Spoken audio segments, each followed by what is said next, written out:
ప్రీతం గారు. Next caller California నుంచి భరత్ గారు లైన్ లో ఉన్నారండి. భరత్ గారు. యా అండి, ఈ ఉద్యోగాల గురించి పెద్ద పెద్ద మాటలు చెప్తున్నారు. వీళ్ళు అశోక్ నగర్ చుట్టూ మొత్తం కాంగ్రెస్ పార్టీ మొత్తం అశోక్ నగర్ చుట్టే తిరిగింది మొన్నటి వరకు, ఎలక్షన్లు అయ్యే వరకు. ఇప్పుడేమో మాఫియాలు కనిపిస్తున్నాయి, కోచింగ్ మాఫియాలు కనిపిస్తున్నాయి వీళ్ళకి. అప్పుడేమో నిరుద్యోగులు కనిపించారు. పెద్ద పెద్ద స్పీచ్లు ఇచ్చేవాళ్ళు అక్కడికి వెళ్ళి, నిరుద్యోగుల చెమట కనిపిస్తుంది, వాళ్ళ ఇంట్లో వాళ్ళ తల్లుల పుస్తకాలు ఖర్చు పెట్టి చదివిపిస్తున్నారని. ఇప్పుడేమో వయసు అయిపోయిన బెండకాయలని, కోచింగ్ మాఫియా కనిపిస్తుంది. సరే, ఆ టాపిక్ వీళ్ళు ఎలాగో రెటరిక్ అదే చెప్తారు, అవే ఆన్సర్లు చెప్తారు. అయితే ముఖ్యమంత్రి గారు ఈరోజు నిన్న ఒకటి చెప్పారండి, ప్రతి నెల 7,000 కోట్లు మిత్తి కడుతున్నా అని పాత గవర్నమెంట్ అప్పులకి. అబ్సల్యూట్లీ ఇదైతే ఎంత అబద్ధాలు చెప్తున్నారంటే, ఆ లెక్కలు మీరు తీసుకోండి, లేకపోతే నేను పంపించమంటే మీ TV9 నెంబర్కి పంపిస్తాను. ఇప్పటి వరకు వాళ్ళు కట్టింది 7 నెలల్లో 12,000 కోట్లు ఇంట్రెస్ట్ కట్టిందండి. 7 నెలల్లో, లాస్ట్ 7 నెలల్లో కట్టింది. ప్రతిసారి ఇదే అబద్ధాలు చెప్తున్నారు. మేము 7,000 కోట్లు ప్రతి నెల కడుతున్నాం. 7,000 కోట్లు ప్రతి నెలకు కడితే ఇప్పటికీ 49,000 కోట్లు కట్టి ఉండాలి. మీరు ప్రూవ్ చేస్తారా నెక్స్ట్ పెట్టే బడ్జెట్ లా? పెట్టిన బడ్జెట్ లో కంప్లీట్ ఫైనాన్షియల్ ఇయర్ కి 23,000 కోట్లు ఉందండి ఇంట్రెస్ట్ పేమెంట్స్.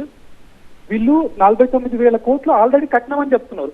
అసలు గవర్నమెంట్ నడుస్తుందా అండి? 49,000 కోట్లు కడితే అసలు గవర్నమెంట్ అనేది రన్ అవుతుందా? ఇంత తెలివి లేకుండా అబద్ధాలు చెప్తున్నారంటే, ఏది అడిగినా కూడా వెంటనే ఏదో ఒక అబద్ధం, ఏదో ఒక పేపర్ రిలీజ్ చేసి పడేస్తారు. 2-3 జర్నలిస్టులను పెట్టుకున్నారు పక్కన. వాళ్ళు ఏదో ఒకటి ఒక డబ్బా పేపర్ పెట్టుకొని వైట్ పేపర్ మీద రాసి చేస్తున్నారు. ఎందుకు ఇన్ని అబద్ధాలు? ఇప్పటికి 33,000 కోట్లు అప్పులు తెచ్చారు 7 నెలల్లో. ఏం చేస్తున్నారు అప్పులు అంటే? కట్టినాం అంటున్నారు.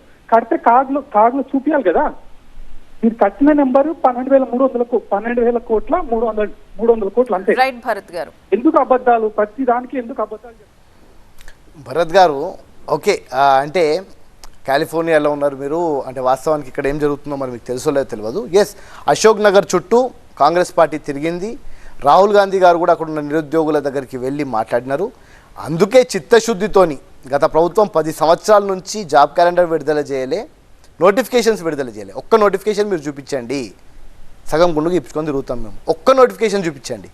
ప్రభుత్వం వచ్చిన తర్వాత మీకు మేము డిఎస్సి వేస్తున్నాము, గ్రూప్ 1 వేస్తున్నాము, ప్రభుత్వ ఉద్యోగాలను భర్తీ చేసే ప్రక్రియ తీసుకొస్తుంటే కూడా స్వాగతించకుండా ముదిరిపోయిన బెండకాయలు అంటే, ఎస్, వాళ్ళ వయసు మించిపోతుంది. ఇప్పుడు ఇది పోస్ట్పోన్ చేస్తే చాలామంది అనర్హులు అవుతారు. కొంతమందికి లాభం అవుతుండొచ్చు, కానీ ఆ లాభం అయ్యే వాళ్ళకి నెక్స్ట్ ఇయర్ వచ్చే డిఎస్సిలో మళ్ళీ వాళ్ళకి చోటు వస్తుంది, కానీ చాలామంది అనర్హులు అవుతున్నారు. మీరు ఇది గమనించట్లేదు. అంటే నోటిఫికేషన్ వేసే ప్రభుత్వాలేమో మీకు ఈ విధంగా కనిపిస్తాయి. 10 సంవత్సరాల నుంచి నోటిఫికేషన్లు లేకుండా కాలయాపన చేసి అన్ని అవుట్సోర్సింగ్, అన్ని కాంట్రాక్ట్ బేసిస్లలో నింపుకొని ప్రభుత్వాన్ని రన్ చేస్తేనేమో ఆఖరికి తంబు పెట్టే, ఏది మన కలెక్టర్ ఆఫీసర్ తంబు పెట్టి పాస్బుక్లు ఇష్యూ చేసేటోడు కూడా వాడు గవర్నమెంట్ ఎంప్లాయీ కాకుండా ఓ ప్రైవేట్ అవుట్సోర్సింగ్ ఉన్నా కూడా మీరు అందరూ స్వాగతించారు. కానీ ఈరోజు నిజంగా నిరుద్యోగుల సమస్యను గుర్తు తెచ్చుకొని రావుడే మేము వెంటనే మొత్తం కలిపి సుమారు ఇప్పటికీ ఒక 29,000 పోస్టులను భర్తీ చేసినాం. కేవలం నర్సింగ్ పోస్టులనే మనం చూసుకుంటే 7,000 మందిని భర్తీ చేసినాం. కానిస్టేబుల్ అని 16,000 మందిని భర్తీ చేసినాం. వాటిని ఎవరు స్వాగతించరు. ఎందుకు స్వాగతిస్తారు?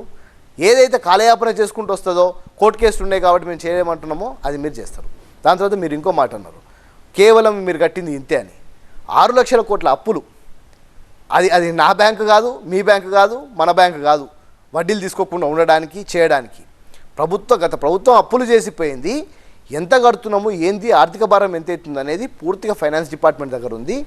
మీకు మరి కేవలం మేము 7,000 కోట్లే కట్టినాం, 8,000 కోట్లే కట్టినాం అని మీరు అంటున్నారు. కానీ వాస్తవానికి ఆర్థిక భారం ఎంత ఉందంటే, గత ప్రభుత్వంలో 1వ తారీఖు జీతాలు ఇచ్చే పరిస్థితి లేకుండే. ఇప్పుడు మేము కనీసం 1వ తారీఖుకి ప్రభుత్వ ఉద్యోగులకు ఎక్కడ ఆటంకం కలగకుండా, వాళ్ళ కుటుంబాలకు ఆటంకం కలగకుండా 1వ తారీఖుకే మేము శాలరీస్ వేస్తున్నాం.